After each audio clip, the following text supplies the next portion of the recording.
Did you know that beer didn't always include hops?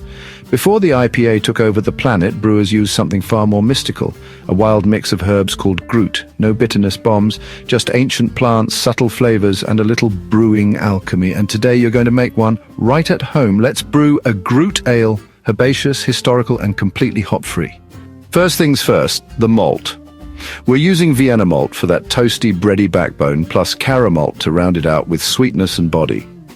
Think of this as your beer's canvas. Herbs will paint the flavor, but malt lays the foundation. If you're an all-grain brewer, mash for 60 minutes in the water, then sparge with more hot water. If you're brewing with extract, just dissolve your malt extract in hot water and skip the mash. Simple. Already confused? No worries.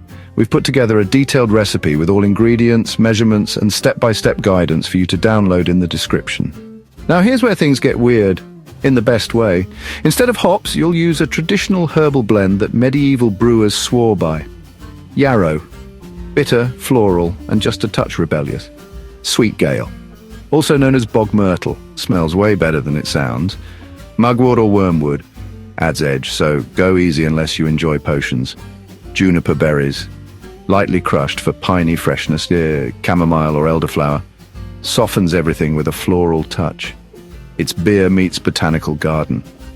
Bring your wort to a boil, and this is where we layer the flavors. Add the yarrow, sweet gale, and juniper right at the start.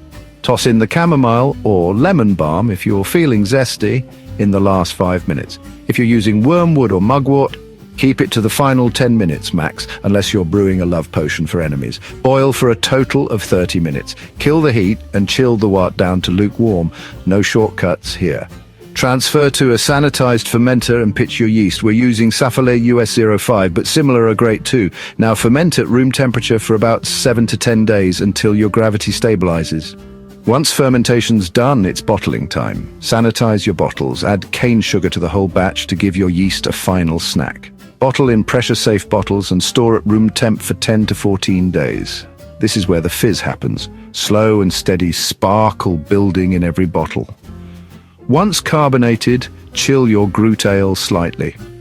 Now pour yourself a glass of living history. It's floral, earthy, with just enough bitter to remind you this ain't your average brew. You just made a beer style that predates the printing press. If this video has you rethinking what beer could be, hit that like button. Subscribe for more traditional brews, ancient styles, and fermented adventures only here on Beer-tastic. And if you're now eyeing your spice rack like a brewer from 1425, you're one of us.